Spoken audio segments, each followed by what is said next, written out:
When it comes to drama or opera, you may think of the classic characters and stories in Shakespeare's dramas, who show their unique charm to people throughout the world. But actually, in China, there's an equally wonderful art form. The characters in the opera, like these in Shakespeare's plays, are full of charm and depth. And that's what I'm going to talk about today. Hello everyone, this is Vivian, and the Chinese opera I will introduce from now is called 京剧 Beijing opera. This is how it looks like. I know it's very pretty and look like Chinese, right? Beijing opera. Somebody call it as Peking opera. And it is the most influential opera in China and one of the most important part of Chinese culture. It is distributed in Beijing and spread all over the country. This is the table of contents. I will introduce this perfect opera through these 8 concepts one by one. Then let's begin with the origin of the Beijing opera. The time of the origin is the 55th year of Qianlong in Qing dynasty, which is 1790. Qianlong, it is the reigning title of the 6th emperor in the Qing dynasty. This period lasts for 60 years in total. It is like Japanese people call 2024 as the 6th year of Reiwa, and the Reiwa is the reigning title. Then let's talk about the place. Actually, the place that began is not Beijing, even though it's called Beijing Opera. It is from Anhui, which is here on the map. The artists who originally performed in the south part of China began to enter Beijing one by one, and then they cooperating with artists from Hubei province. So it is actually from these 2 parts, but it moved to Beijing and then integrated. So at the same time, they accepted parts of tunes and performance method from Kunqu opera and Qingqiang opera. And they also observed some local folk tunes and began to develop the folk. Through continuous exchange and integration, Beijing opera was finally formed. The next part is going to be the development of Beijing opera. The development can be divided into this following timeline. First, let's begin with the founding period, which started in 1790 to 1840. At that stage, Hui opera and Han opera dominate the capital. At this stage, Beijing opera did not form its artistic style. Then the second is the formative period, which is 1840 to 1883. At that stage, Beijing opera began to form its own unique performance style and music system. The influence of Kunqu opera and Qingqiang opera gradually weakened in this process. Then is the maturity period, 1883 to 1917. Beijing opera forming a variety of different performance styles and types. The singing method and performance of various roles have been enriched and developed. Then finally, after 1917, Beijing opera reached its peak, and there are many outstanding actors and plays are emerged. It has attracted more and more people's attention and love. Then let me introduce the facial makeup of Beijing opera. The facial makeup, which look like this, is the most distinctive aspect in the performance. The texture of facial makeup is related to age, physiology, experience, and national condition of lives. This makeup is also an amplification and exaggeration of real life. So we can also say this drawing is based on life and also a summary of life. Then let's look at some colors on the face and what the color represents for. The first two come out as gold and silver. They usually represent gods, Buddhas, elves, and ghosts. Among them, gold is used for Buddha and gods, and silver is used for magical spirits. Here are some more examples. For example, red symbolizes loyalty, justice, power, and solemnity.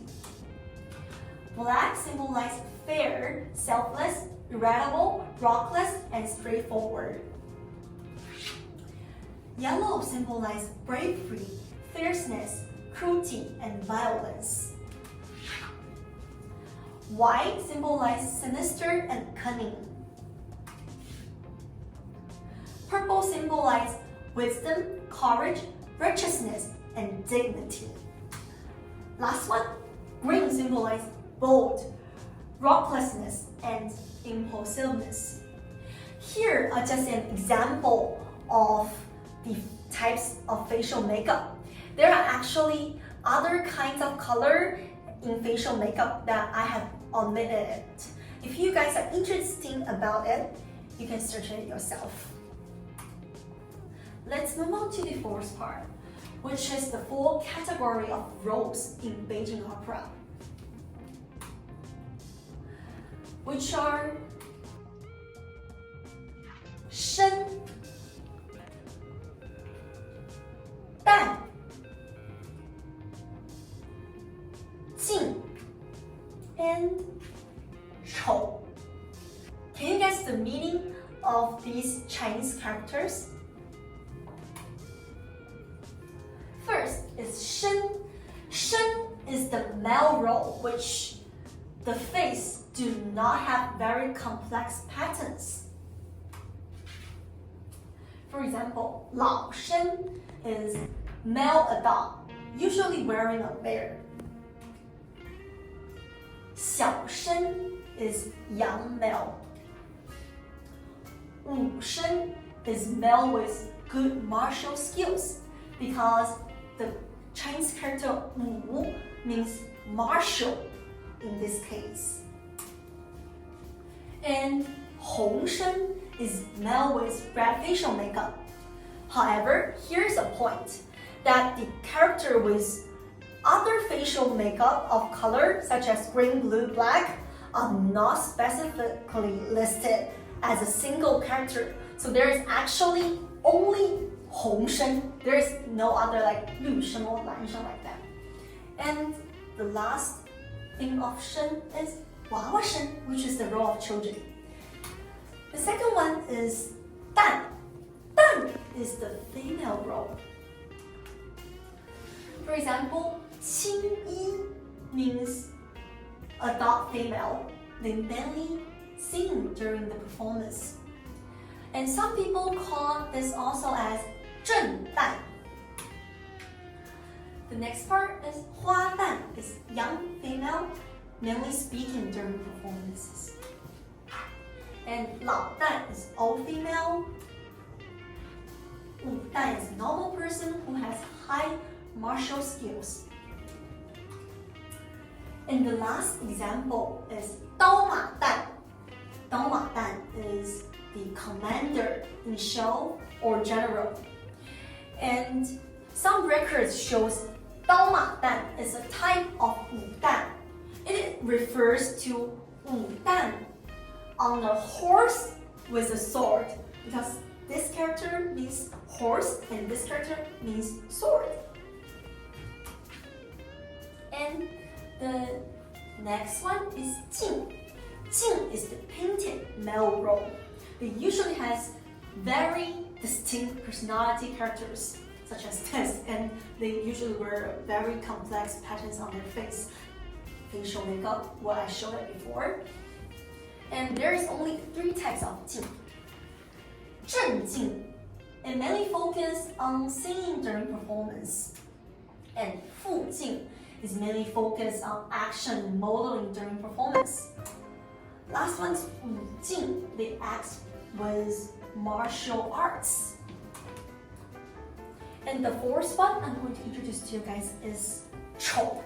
丑 is the comedic character or special character in an opera, such as an ugly woman who is responsible for adding humor to the drama or presenting a particular social role. There are only two types of 丑.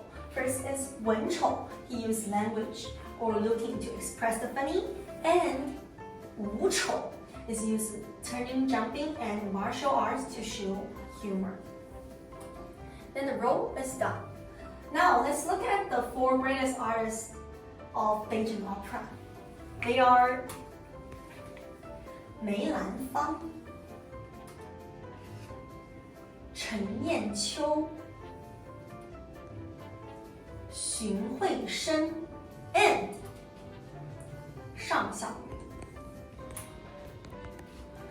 Here are something you need to know about. First, they are the founder of the four major schools of Beijing opera. And their excellent art left an indelible impression to the whole world. The title, the four famous female role actor in Beijing opera, which in Chinese is 四大名旦, was first proposed in the first issue of Tianjin 大风暴 newspaper in 1921.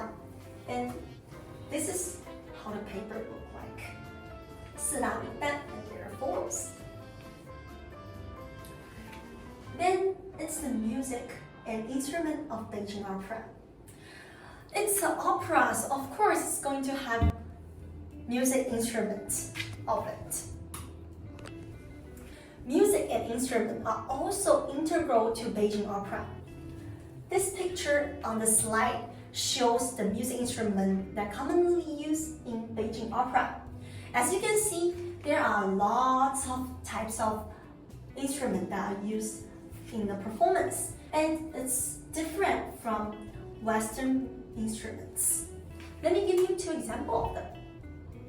The first one I want to introduce is 京胡. It is a two-string fiddle, and this is a 笛子. It's a bamboo flute. The music is often used to enhance the emotion of the characters and to convey the mood of the scene. Next, let's look at some representative works of Beijing opera. The first one is Lady General Mu takes command. Mu Guiyin, who is the main character, she shows the heroism and wisdom as a woman. When the country was in danger, she resolutely handed up the command and went to war and put down the rebellion. This is the photo of the Mu Guiyin in the show. The second opera is Farewell, My Concubine. This opera showing a touching love story during the period of Chu and Han dynasty. Xiang Yu and Yu Ji, they love each other deeply, but they have to face death in the war. And the plot shows the helplessness and the greatness of love.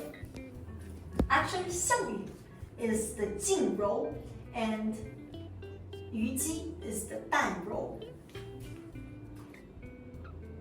The third one I'm going to introduce is the legend of the White Snake. This opera is a love story between the White Snake, some also call it Lady White, with Xu Xian. Lady White stole the herbs to save Xu Xian, but was eventually impressed under the Leifeng Tower. Xiao Qing, who is also the younger sister of Lady White, rescues Lady White and reunite their family. Now, let's enjoy in a Beijing opera. Here's a clip from the legend of the white snake. This fragment tells of the two snake fairies that had been learned on mountain Emei for thousands of years, and then they came down to the West Lake and turned to the Lady White and Xiaoqing. The two of them went down the mountain and come to the West Lake. They saw and sang at the beautiful scenery.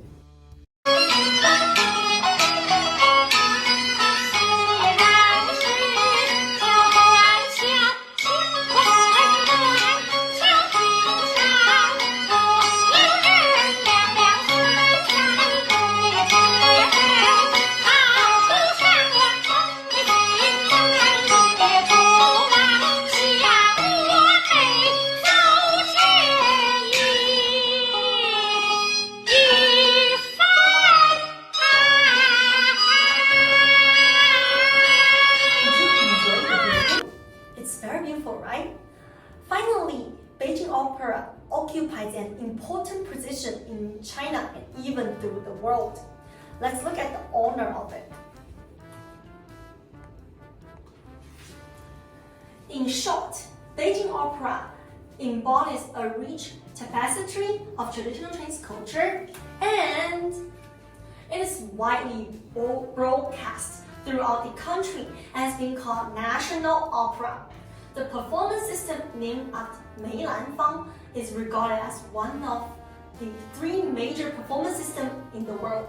In May 2006, Beijing Opera was approved by the State Council to be included in the first batch of National Intangible Cultural Heritage List, and in 2010, it was included in the UNESCO Intangible Cultural Heritage List.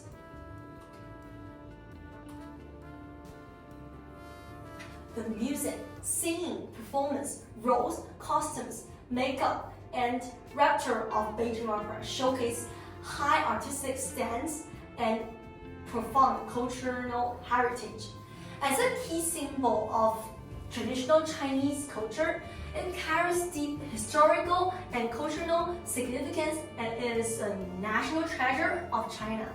Looking ahead, efforts to safeguard and promote Beijing Opera are crucial, ensuring wider appreciation and understanding of the cultural generations.